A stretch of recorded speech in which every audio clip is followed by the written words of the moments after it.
Hey everyone, welcome back to Day in Brelandia. My name is Brianna and I've been doing a few videos now on kind of what I wish I would have known before starting my fitness journey. And so I've made 2 so far on that. I have made a few more videos other than that, but this video is going to be about the food portion to that. The first one that I did on this whole little mini series thing was the mindset that I wish I would have had going into it to begin with. And the second one is the exercise and things I wish I would have known how your body works a little bit more and how to make it a little bit more enjoyable for me instead of just trying to torture myself because that's what everybody else was doing type of a thing. And so this video is the food portion. And so I want to point out that I am not a doctor or a registered dietitian. And if you have any kind of medical condition that food greatly affects, like for instance diabetes, make sure you are working with your doctor and a registered dietitian, because doctors are not necessarily required to study nutrition before becoming a doctor, but registered dietitians are. And so if you have a condition like that, ooh, got hair in my eye, then you need to be seeing them as well, so that way they can help you with your food journey and make sure that you are eating in a way that's going to help you be healthy and thrive the best. Because what I'm about to say in this video may not necessarily apply to you, although you can learn some things still, even if it doesn't apply to you the way that it applies to me. Because all of us are completely different when it comes to food, and we all have our own set way that we should be eating, and not two of us are not the same. So everybody is going to be different when it comes to their nutrition and food and what they need, because we all do different things. We are all different people, and it's a wide variety, but there's some aspects that do apply to everybody because it's just science. So that's what I'm going to share in this video today, along with fitness and stuff that's a passion of mine. I love fitness and exercise and all that kind of stuff. I also am a mom, and I am doing my first year of homeschooling. We've actually been doing our first week this week. That's kind of why this video is a little later than I wanted it to be. And then I do gardening, cooking, and baking, and all sorts of stuff that I want to share on this channel. So if any of that sounds interesting to you, go ahead and hit the subscribe button and stick around for more, and even hit the bell notification if you really want to stick around for more. So with that said, let's get into this food. So what I like to think of it as is our, hold on, is this out of focus? There we go. So our macronutrients are our superheroes, and our micronutrients are the superhero's sidekick. And so our macronutrients are what make up calories, and so that is protein, carbs, and fat. And protein, which is something that our body needs to build and repair cells, and without protein we would not exist because we wouldn't have cells. And so protein is what makes up our body, and that is why we need more protein. And protein is something that our body does not store, and so we have to constantly be making sure we are getting that throughout our day in order to live. So protein, 4 grams of protein equal 1 calorie. Let's go on to carbs. Carbs are our body's preferred energy source. And now a lot of people will cut carbs out and they rely on protein and fat to be their energy source. But for example, you wouldn't call a Chick-fil-A worker to come fix your plumbing, because could they fix it? Maybe. Could they cause more damage? Yeah, they could. So you would actually call a plumber to do a plumber's job. Or, a police officer, you want to call somebody else. Anyways, don't want to get in trouble there. You could, so like if protein is trying to be the energy source and doing that job, its main job is to build and repair those cells. So often people who do those diets where they cut out carbs, their hair becomes brittle, their skin looks kind of nasty, and their body just kind of feels blah, because protein isn't able to do their job, and fat's not able to do their job because they're trying to do the job of carbs. So we want to make sure we are getting a good amount of carbs in order to make things work in harmony. So carbs are our body's preferred energy source, so let's let them be our energy source. That's where we get our energy from. And carbs, just like protein, 4 grams of carbs equal 1 calorie. Now fat is what we need because there are some vitamins, those micronutrients, that are fat soluble, and we need fat in order to absorb them into our bodies. So when you see those fat-free vitamin D added milk cartons, you can just laugh because that makes no sense. Because you're not able to absorb that vitamin D unless you're getting in some fat as well. So yeah, I mean, God didn't put a half-fat, no-fat cow on this planet for a reason. So, you know, and then also fat is what our body needs for like good hormone, a hormone balance.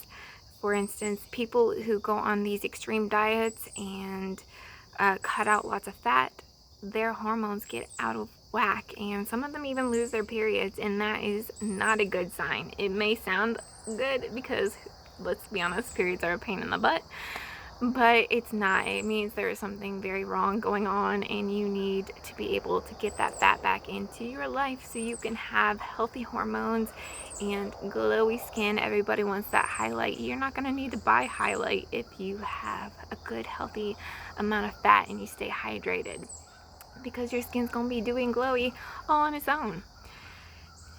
And so fat is different than the protein and carbs with the 4 grams. Fat, actually 9 grams of fat equal 1 calorie. And so that's how we all get our calories. So when you're looking on the back of the label, you're going to have to do math. And then if you do the math, that's when it'll add up to be that total calorie at the top. And so that's how you find out your calories. And calories are something we need to live. Without calories, we would die. So whenever you're reading those, what I call stupid posts on Facebook, and they're like, if you could pick one food to be calorie free for the rest of your life, what would you pick? I would pick something I hate because I wouldn't want to eat it. I want to enjoy foods that I love and get my energy from food that I love, not have to like get my, I wouldn't be able to eat it and get energy from it, so why would I eat it? So, you know, I'd pick like fish or something because I don't like fish and I wouldn't want it to have any benefit for me. So that's why I would pick that. So it's just, you know, you gotta change your mindset of the way you view carbs. Carbs are carbs too, but calories are good for us. We just can't go overboard on them. So we have what we call a maintenance calorie level, and that's kind of what our body burns on an average day-to-day basis. So mine is usually around 2,500. It may be a little different right now just because our activity is all over the place with this quarantine. Some days we're extremely active and other days it's a super lazy day. And so it's kind of hard to navigate right now. But for the most part, mine's usually right around 2,500. And if I want to go into a fat loss phase, I'm going to need to eat below that. And if I want to maintain that, but just kind of stay healthy, I'm going to be eating right at that.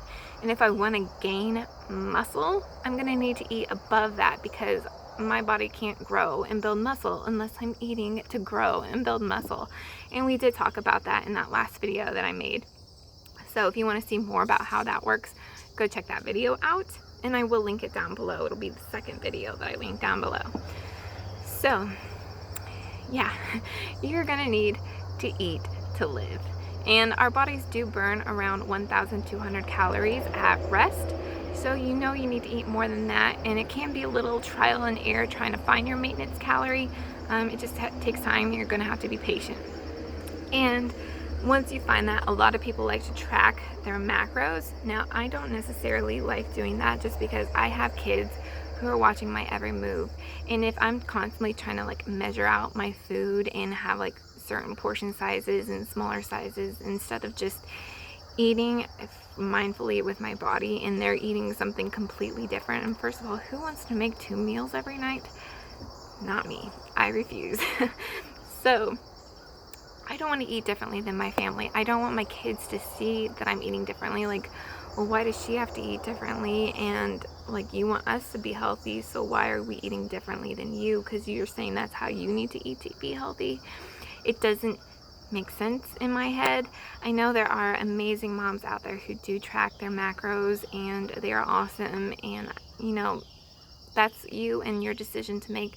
But for me, I just don't see it being a healthy mindset for my kids to see. And especially like the age of my kids, they're starting to get into those, they're starting to put 2 and 2 together. And so it's just like, I want to eat the same things they eat. I want them to know that, like, for instance, right now my daughter kind of can get a little into like, well, that's not healthy, so I don't want to eat it. And I don't think that is a good mindset to have, because technically, like, what is healthy when it comes to food? Because if it's, you know, it's just, I want them to have a healthy mindset. I want them to know that eating a cheeseburger and donuts and ice cream can be something that you can enjoy and eat and have every once in a while. And like, we just had burgers last night. They were delicious, and they can be a part of a healthy lifestyle. I don't want them to fear food. And I think the way that macros can end up being is teaching fear of food, because you're trying to stick to those numbers so precisely that you may not, it may fear you out of eating enjoyably. This is also why I do not, absolutely 100% do not like programs like 21 Day Fix or the 31-day diet and things like that, because it's teaching a fear of food. You are so strict trying to get into that range, and it's teaching like, oh, I can't eat like the fat. I think the fat is a red box or something. I don't know. It's been a while since I looked them up. But you see that, you see it's red, ooh, it's bad, it's tiny, I can only eat something that's in that box and I can't go out of it. I've had a friend who did that diet, and she was trying to find another protein source for a salad she was making, and she wanted to put black beans on it. And that, I have a visitor, by the way. So she wanted to put black beans on it, and she got scared out of putting the black beans on it, because then she realized black beans were considered a carb. Okay, go ahead. And so she got scared of putting it on her salad because black beans were also a carb source, not just a protein source, and she didn't want to spend those carbs, when in reality black beans are, yes, they're a carb source, but carbs again are a main energy source, and protein, they're a great source of protein, and they also have a buttload of micronutrients in them. And so they're not a food that you should be scared to eat ever. And so I hate the way they do that. And to top it off, they even have a lot of people under eating. So it's just, ooh, it gets under my skin. And so I don't, and that is, if you watched my intro to fitness journey, that is why I quit. I couldn't be a part of that. I didn't want my name attached to a company who taught that. And so I believe in eating intuitively. Yes, I try to stick to my macronutrients. I make sure at my snacks and meals I have a protein source, a carb source, and a fat source, because that's what's going to keep my body going throughout the day. And we have to make sure we have those micronutrients too. So yes, you can lose weight and eat McDonald's every day. It's just a calorie in versus calories out kind of a thing. But you aren't going to be getting those micronutrients, and without that, your skin's probably going to break out. You're going to have like super greasy skin. You're going to feel sluggish and miserable because you're not having these micronutrients that team up with our macronutrients. For example, there's complex carbs. Complex carbs are complex and they help our body maintain that energy level throughout the day because they have those fibers and vitamins with that to help keep that level maintained. And then we have, you know, our fat, those vitamins that are fat soluble. Those help the fat work in our bodies. What do you need? Jay wants to play on the top. I know, I told him you could. Oh. Go ahead, you can play too. So they team up, they help each other. That's why I call the macronutrients our superheroes, and the micronutrients those are those sidekick heroes that go along with it. They help us feeling our best, because whenever we have all those vitamins and minerals, we feel good. We have that constant energy flowing through us. Our skin looks good and healthy and glowing. Our hair is healthy and glowing, and we just feel overall good. And that's great, and that's what we want to feel. Now, another thing I'd like to point out that I think a lot of people don't realize for some reason is that I was gonna say glucose. Gluten and carbs are not the same thing. Yes, gluten has carbs, but not all carbs are gluten. So I've been to like potlucks and things like that where people won't eat the potatoes because they're scared of the gluten in them, and I'm just like, it's a potato, not grain or not wheat. So I'm just like, you do know that that doesn't have any gluten in there, right? And they just look at you like you are the most evil person in the world, and they give you the meanest stink eye ever, and you're just like, it doesn't. And so just keep in mind that those are not the same. And also keep in mind, a lot of the times whenever you are making something gluten-free, you are still adding in more sugars, and so often gluten-free items end up having more carbs because you're adding in more, because you have to take out the gluten and replace it with something. And so it's not necessarily the best diet weight loss plan out there. I mean, yes, you can do it, and if you feel great and better doing things gluten-free, like if you have celiac and you do have an allergy to gluten, then that's the only time in my book that you should avoid gluten. So unless it doesn't really make sense, because it's not really helping, it's actually adding more calories. So I'm just like, okay, whatever. But so keep that in mind. Just because something is gluten-free doesn't necessarily make it better. And potatoes don't have gluten in it. Only wheat has gluten in it. So you only have to avoid wheat items, and you can still enjoy those potatoes. And another thing, any kind of potato is good for you, okay? You don't have to avoid like the white potatoes, the red potatoes, purple potatoes, sweet potatoes, Asian sweet potatoes. They're all good for you. They all have their own set of micronutrients. Potatoes are actually an amazing source of potassium. So you don't have to avoid them. Just because one potato has more carbs than the other potato doesn't mean it's less healthy. It's still good for you. It's still healthy.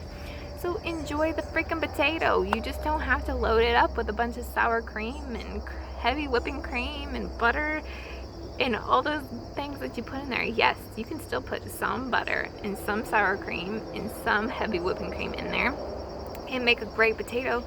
Or even like try doing chicken broth instead of heavy whipping cream. It's still gonna taste absolutely amazing, and you can still enjoy those kind of things like on Thanksgiving or a special occasion, but not all the time. And so, and also please, please, please do not eat a potato from a box. Like, no, don't do it. That's so disgusting. So make yourself some real potatoes, and you can make them so flavorful and great without all that heavy extra added. But again, if you want to enjoy that every so often, that's fine. It's like that calories in versus calories out. Also, keep in mind, so we talked about that maintenance level calories. In order to gain 1 pound of fat, you have to eat 3,500 calories over that maintenance level. And so yes, like over time, if you are constantly eating heavy, it's gonna be harder to do. But there's another kid coming. So if you, it's gonna be easier, like you have to do it over time. If you try to do it in one day, it's almost impossible. I mean, unless you're doing the 10,000 calorie challenge every day. So you have to, like, keep in mind, you have to eat up to your maintenance level and then eat an additional 3,500 calories. So just let your brain relax. If you go over, you go over. And if not, then you're good. So, in like 1 cookie or 2 cookies or even a cupcake or 2 slices of cakes or 2 cupcakes or whatever, it's not gonna set you over that much if it sets you over at all. So keep in mind, you're gonna need to eat like I think a donut has 300 calories in it, and so 300 calories isn't near your maintenance level. So yeah, enjoy these foods. When you eat them, enjoy them. Don't stress about what they're doing to your body, because chances are you probably didn't even go over to begin with. And so just enjoy it. When you're craving a sweet, have a sweet. When you're craving a greasy burger, have a greasy burger. But also make sure on a regular basis you're eating those good, healthy, micronutrient dense foods as well, and you're gonna be fine and you're gonna be healthy. It's a calories in versus calories out. Now, how do I do that if I'm eating intuitively? So for me, if my body is telling me I'm hungry, I'm gonna eat, and I'm gonna pick those foods that are more micronutrient dense, or I'm gonna pick a food that I know is gonna sustain me for the activities that I have planned for that day. So for instance, a lot of mornings I will have 2 Kodiak cakes with peanut butter, chocolate chips, and some syrup on. Like, yes, that is a higher calorie meal, although it's not as high as you think. I added it up once, but I can't remember how much it ends up being. But that kind of meal, it has got my carbs, it's got my protein, and it's got my fat. And so when I have that meal, I can go all the way until lunchtime without feeling hungry or like I'm starving, and I can get through like a nice heavy leg day workout, and I can do all these things and have all this energy and it's steady throughout the day because it's getting those. So Kodiak cakes has whole grains, oat flour, I think they might even have buckwheat in there. They have whey protein and like all sorts of other good, healthy, micronutrient dense flours instead of just a plain white flour. It has all these added into it, and so it helps keep that, you know, that balance throughout the day. And then I have my fat and my protein that also is helping me balance and keep my energy going, and I'm getting those vitamins in. And then we got my carbs for all this energy, and it's great. It's great. It's keeping me flowing. So a lot of people will look at that breakfast and be like, that's not healthy. But it's actually keeping me going throughout my day, and it's keeping me satisfied. And so that's what I eat too. I eat till I'm satisfied. And then whenever I'm no longer satisfied or I'm hungry again, I eat. And then I eat till I'm satisfied. And then I keep going until I'm no longer satisfied. And then I eat some more. But I'm making sure throughout the majority of my day, I'm eating those protein, carbs, and fats. I'm getting micronutrients in, and I'm living my life and exercising, and I'm enjoying the foods that I'm eating, and I'm taking time to really listen to my body. I'm not, so like if I'm hungry, I'm not gonna just chug some water and see if that helps, because no, my body is telling me, hey, I need food. I'm trying to do some things here. Feed me. And so I feed it, and I also make sure I am drinking lots of water throughout the day, because that's important to stay hydrated.